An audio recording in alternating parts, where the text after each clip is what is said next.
Hello there. Happy Monday, everyone. My name is Dr. Kathryn Garforth from Garforth Education, and I have the pleasure to be joined by Jenny Gray of Watermelon Works. And today we are talking about the Right to Read initiative and French literacy. And I am so happy to have Jenny Gray join us today because I don't speak French. I understand the science and the research when it comes to the Right to Read, and the Right to Read initiative is all about getting the information out there so that we can make sure that the public inquiry done by the Ontario Human Rights Commission doesn't just fade away. So in this conversation, we are going to be looking at how the recommendations from the Right to Read initiative, Right to Read public inquiry can be applied to French first language schools, early French immersion, late French immersion, and core French instruction classes. I am going to get Jenny to just introduce herself briefly, and then I'm going to actually share the specific recommendations that we're going to be speaking about today. Hi, everybody. I'm Jenny Gray. I am a French linguist by trade. I also own my own company, Watermelon Works, which teaches people how to read, write, and speak French phonemically. But that's not why I'm here today. I'm here to talk about the OHRC and the recommendations and what that means for education. Thank you so much. So I've made some slides that have the recommendation numbers that we're speaking about. So I quickly want to go through those before we start our discussion. So be talking about other recommendations as well during the presentation, but these are the ones that we're specifically going to discuss. After the presentation, I will make these slides available, and anyone who signed up for the webinar will be receiving a replay of this, as well as a copy of the slides so that they know specifically which recommendations we are speaking about. So the first one is recommendation number 68.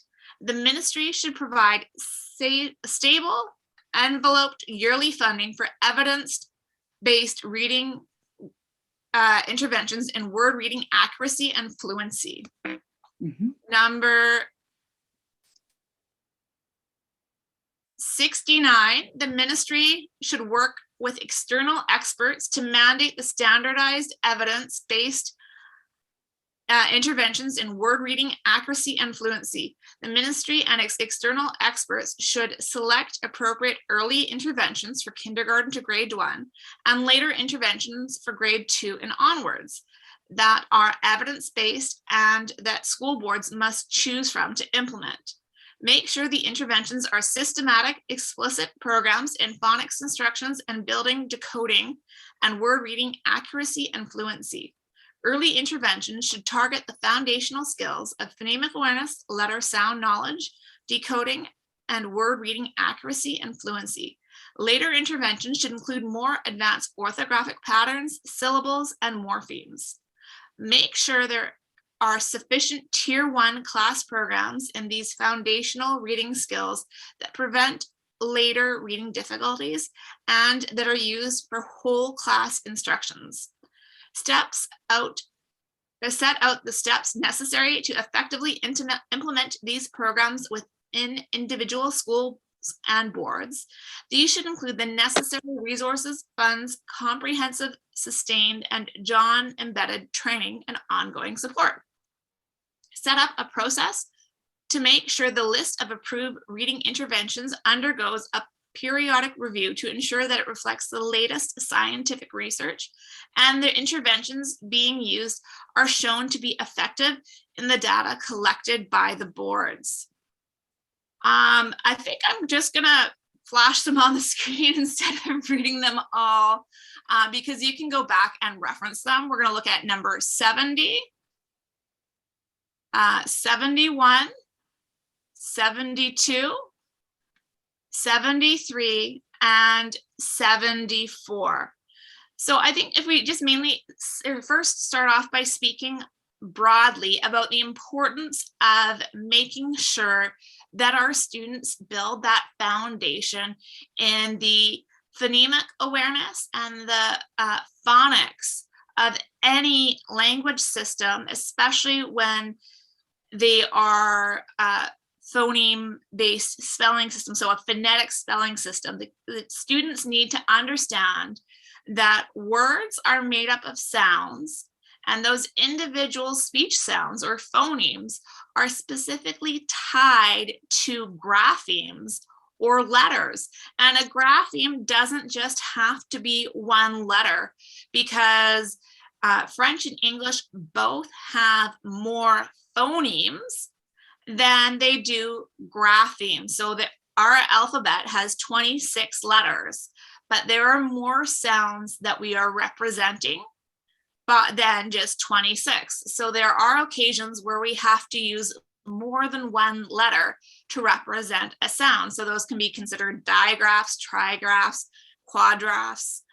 You'll have to let me know if there's more than a quadraph in French. I'm not sure about that. There's one, A-E-U-N-T. It's 5 letters. Yeah. So let's talk generally. So what are the points that you think that we should think about when it comes to really language instruction or literacy instruction in any language that we can specifically take to French immersion instruction?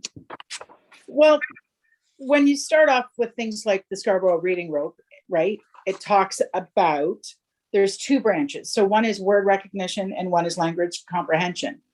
The word recognition breaks down into phonemic awareness, decoding, and sight recognition. So that all blends into the automaticity of the language, the orthographic mapping. And so when you have sight language, you know what it is. But language comprehension branch breaks into background knowledge, so a connection with your native language, your vocabulary, so it's grade level appropriate, language structure, which is linguistics, verbal reasoning, and literacy knowledge. So you explicitly teach the structure of text, right? So when you put it all together, you develop fluency.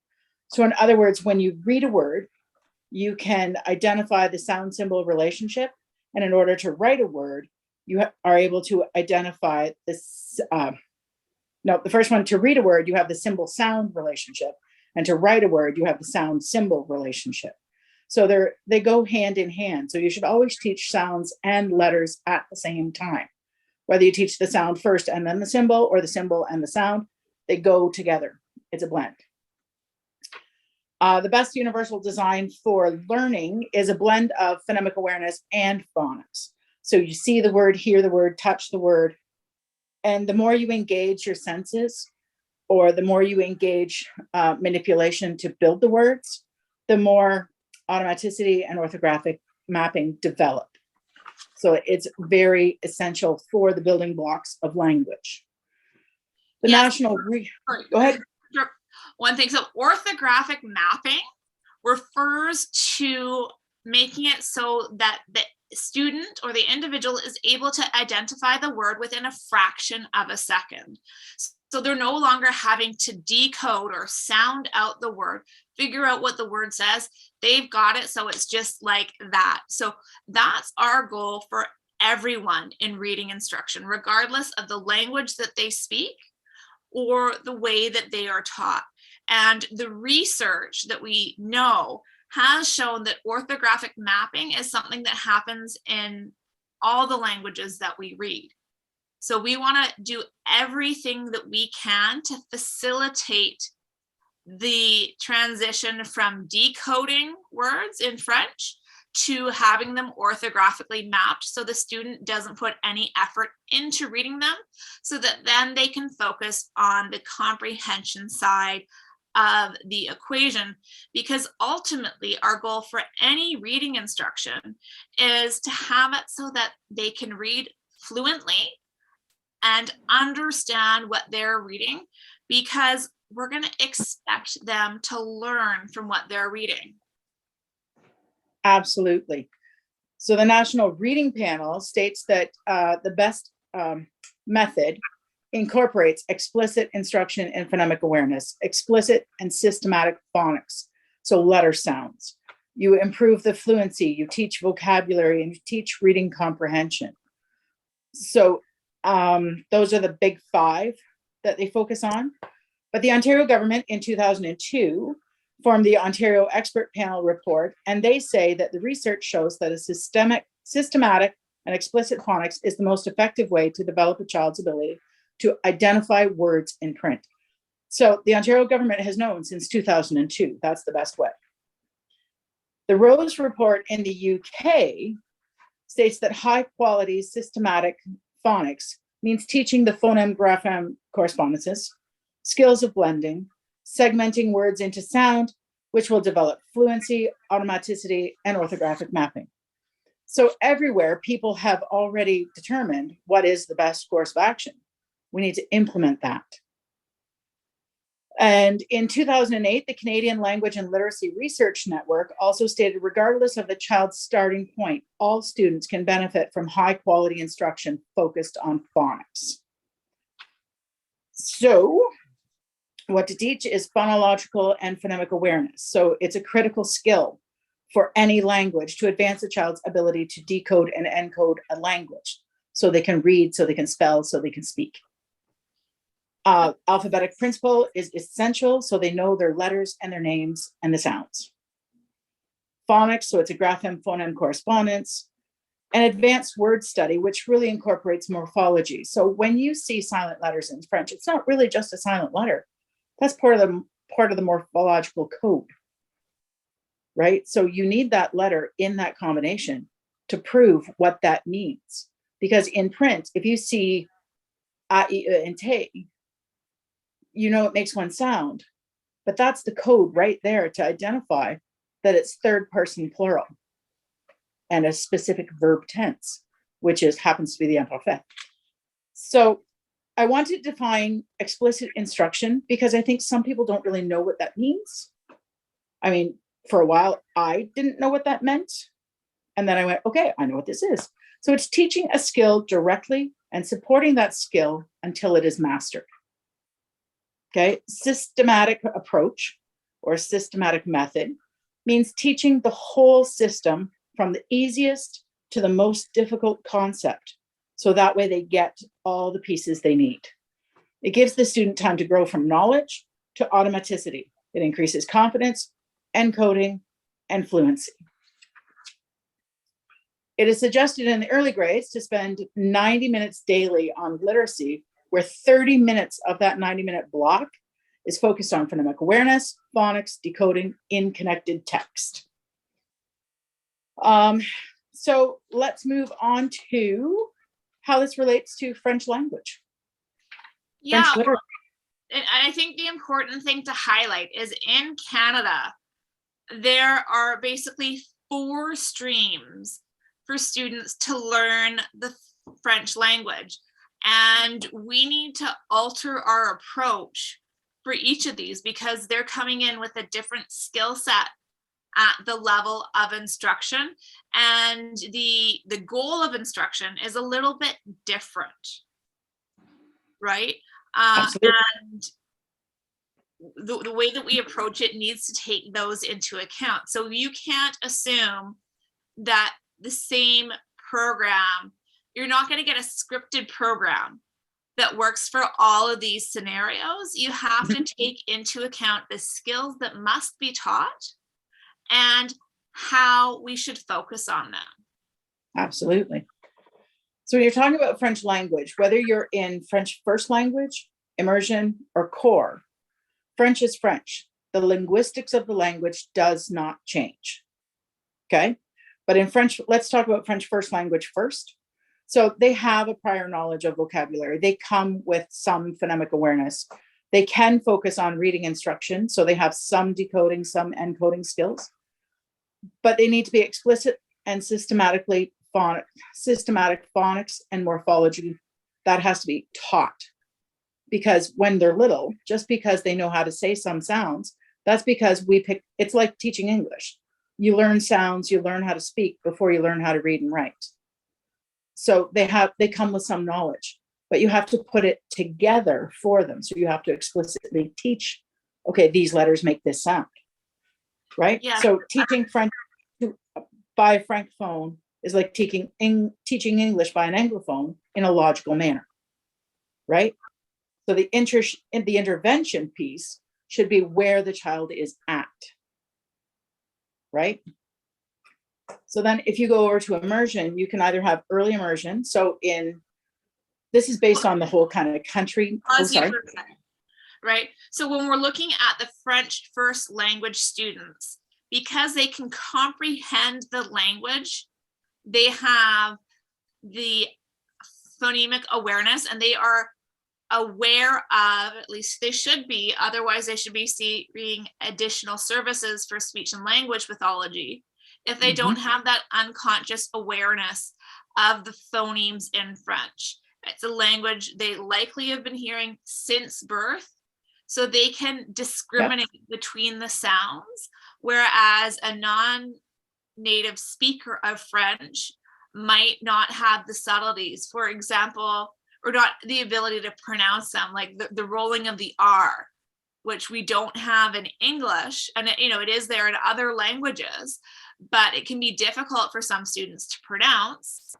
But although that's not a good example of one that might be harder for them to hear. But so the French first language, they also have the advantage of having the exposure to the masculine, feminine, and the tenses and the plurals that they've had. So it doesn't have that same demand for the explicit teaching of everything. We can assume that these students are coming to school with more than a student in the early immersion or the late immersion, just because they've had that natural exposure to the French language in conversation. So they are definitely coming with a vocabulary. You're not having to start at square one saying je m'appelle or teaching them the colors and what the different objects are in the classroom. So you're able to focus that instruction from the beginning on those reading skills, where as we move into the early immersion classroom, there may be a little bit of French exposure beforehand, depending on what the family's done. I mean, there's some community centers that have like a French play class, so they could have minimal exposure, but we cannot assume the class as a whole knows the French language, is familiar with the phonemes, and they don't understand the syntax and semantics of the language. Exactly. So when you go into immersion, the early years, we have to think in terms of that they have no or limited prior knowledge.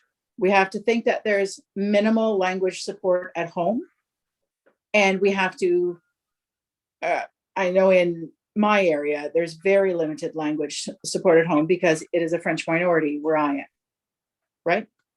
We have to assume that there is poor phonological awareness for French language because of the limited prior knowledge, right? So we need to use the target language to improve their skills. So the target language of instruction should be in French, and the remediation should be in French to improve their skill. Most consonants will transfer from French to English, to most Romance languages. But it's the vowel structure that changes in every language. And the phonological deficits in French will exist in English. So whatever remediation they get, preferably if it's the French, if they're in French immersion, it should be in French remediation. But if they're in English, it should be English remediation. But the key is to teach the code. Because if you can teach them the code, that will teach them the orthographic mapping, that will create automaticity, that will create fluency, that will assist in reading comprehension, which is a taught skill.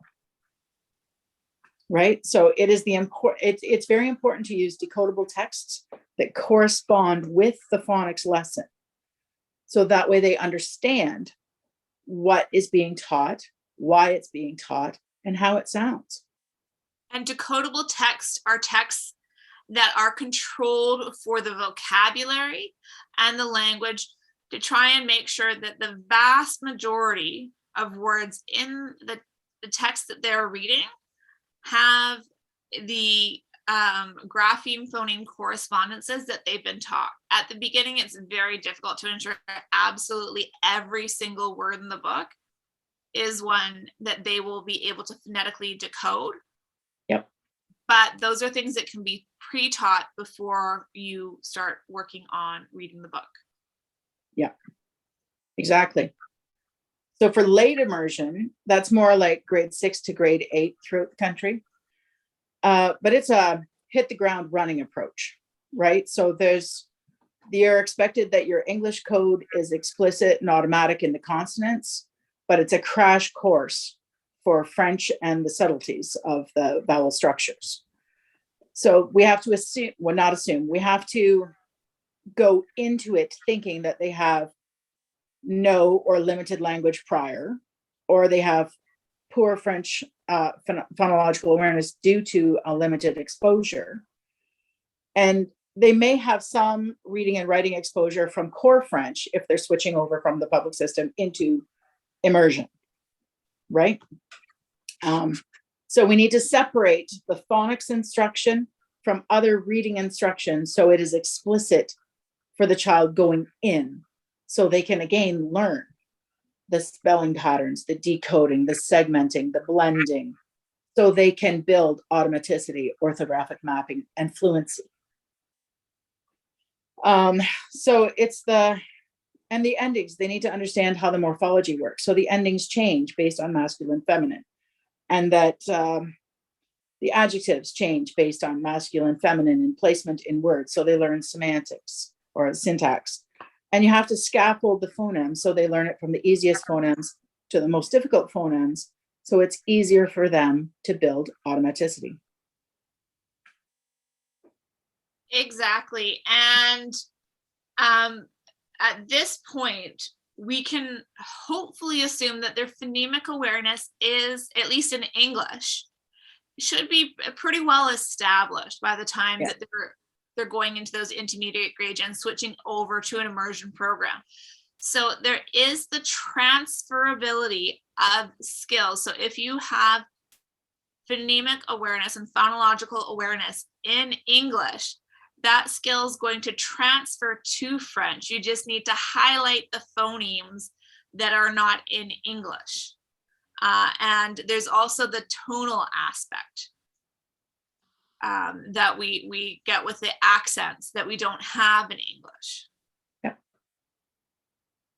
So it's highlighting that.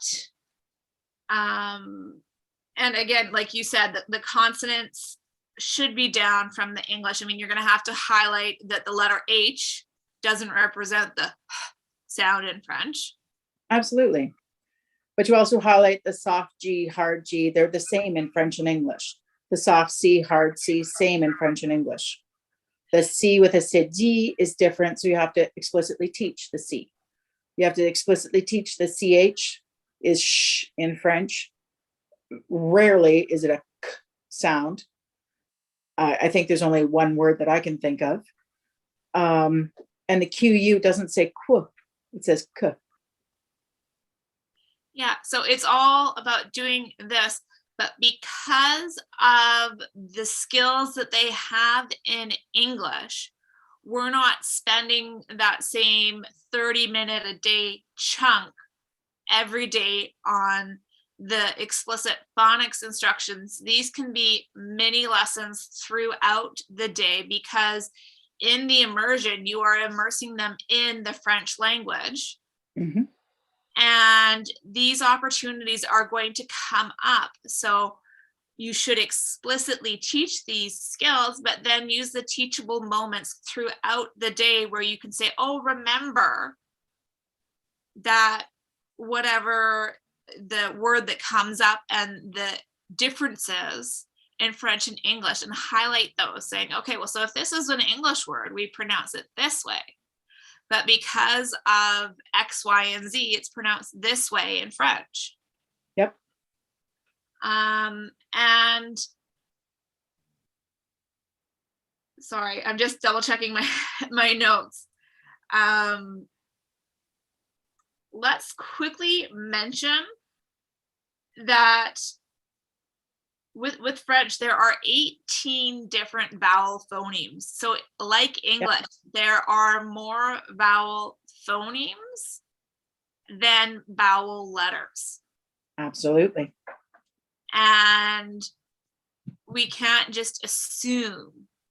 That's where we get into trouble. Yes, some students are going to pick this up because of the code knowledge that they have in English, and through exposure and deduction and their understanding of the languages. Different students have different abilities to pick up languages and learn languages.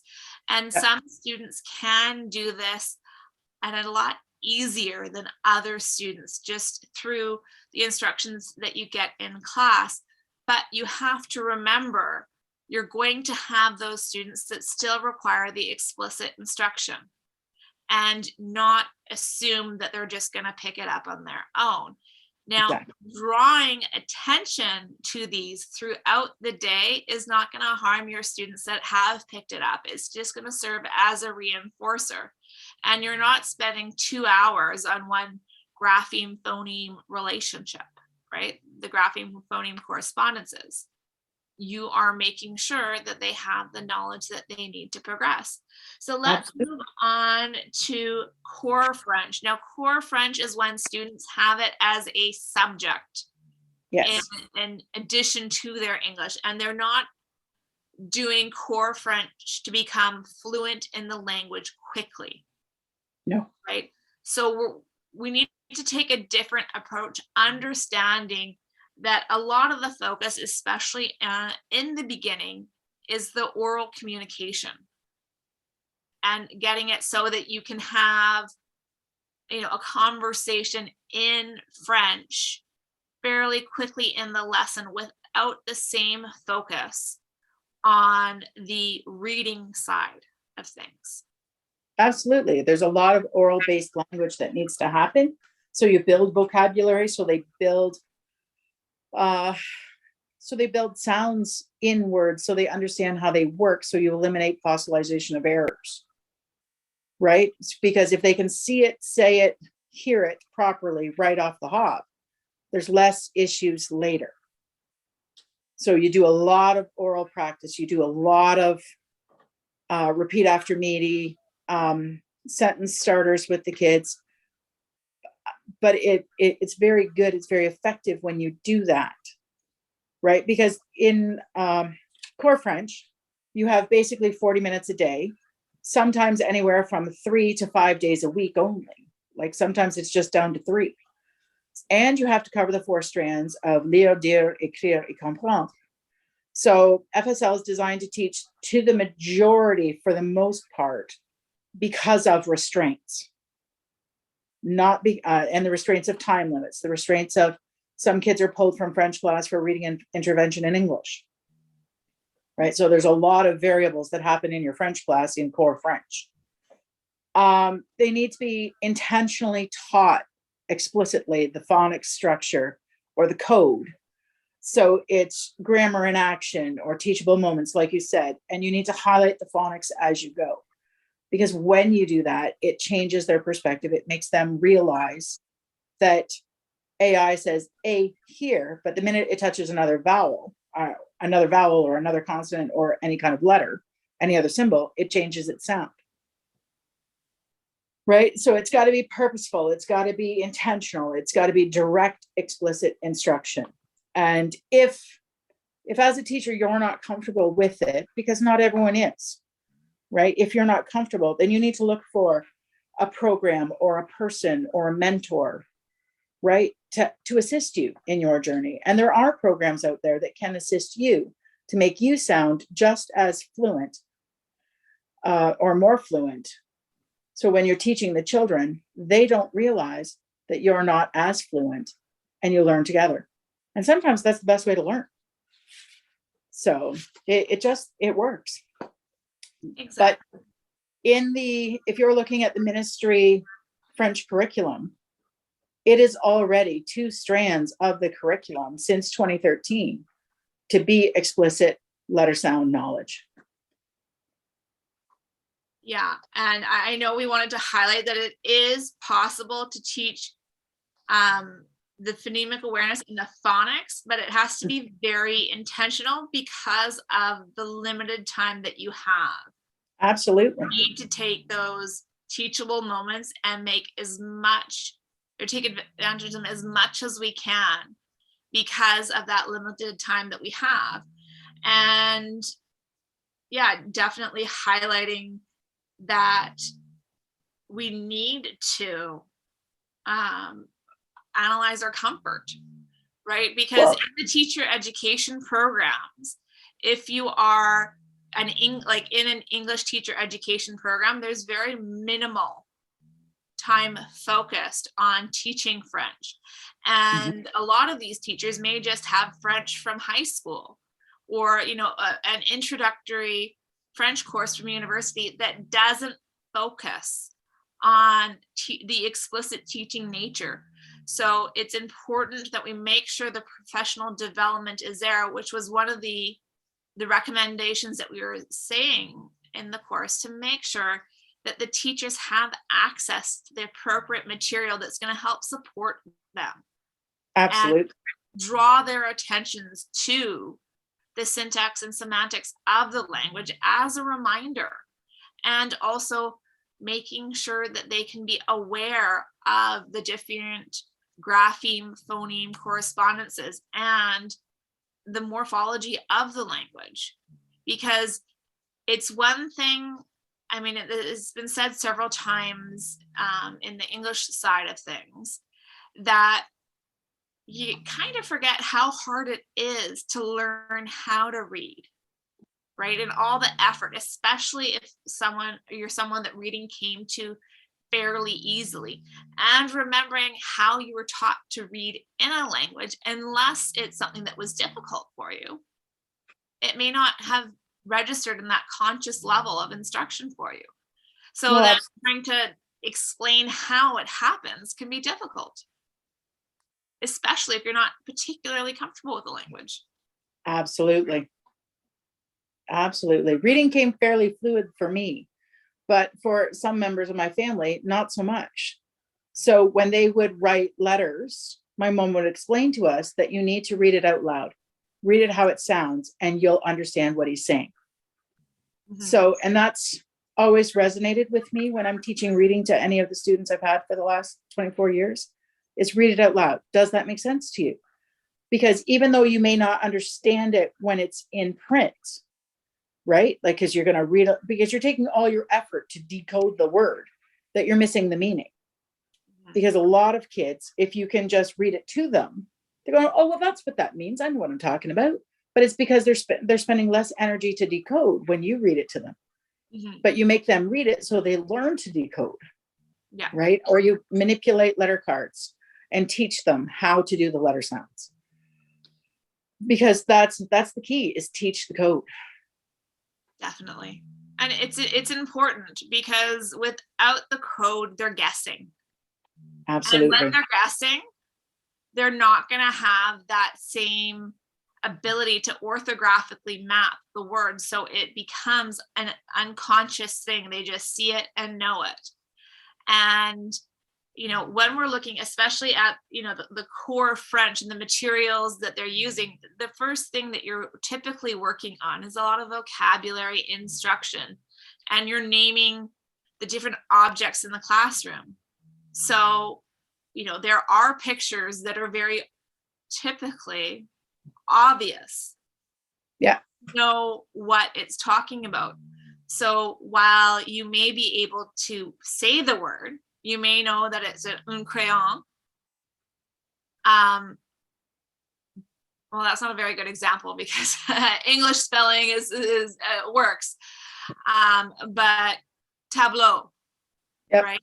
If you don't understand why it's spelt that way, then whenever you come across it, until you map it, it's going to be difficult. And if it's just a matter of you taking that teachable moment and saying, look, this vowel pattern, or this vowel cluster represents the sound in the language, then they can use that in other words. Absolutely. Right? Like when they're reading bow, and then, oh, you know what? Remember the word beautiful? The EAU. It's right there.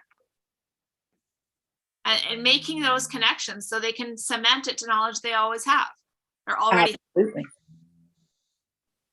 All right. Well, thank you so much for joining me today, Jenny. I've really Thank you. appreciated our conversation. Is there anything else that you think that we missed? No, I think morphology and the code is so important because that way you learn the meaning, the sound, the symbols. It is so important. It's a huge piece of your foundation, right? Because if you don't have a solid foundation for your house, how does it stand? Exactly. And we want to give these kids the foundation so that they can excel and learn to love the language.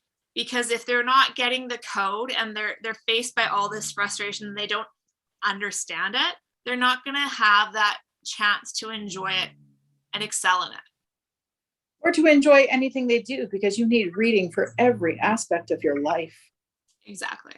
And we need to give them all a fighting chance. Yes. Yeah. Thank you so much. Please refer to the Right to Read Initiative website, which is www.right2readinitiative.com for our upcoming events. We do have 2 more conversations this week that are specifically related to the French language in school, and they are with Kim Lockhart. So have a great day, everyone. Thank you for joining us. Thank you very much.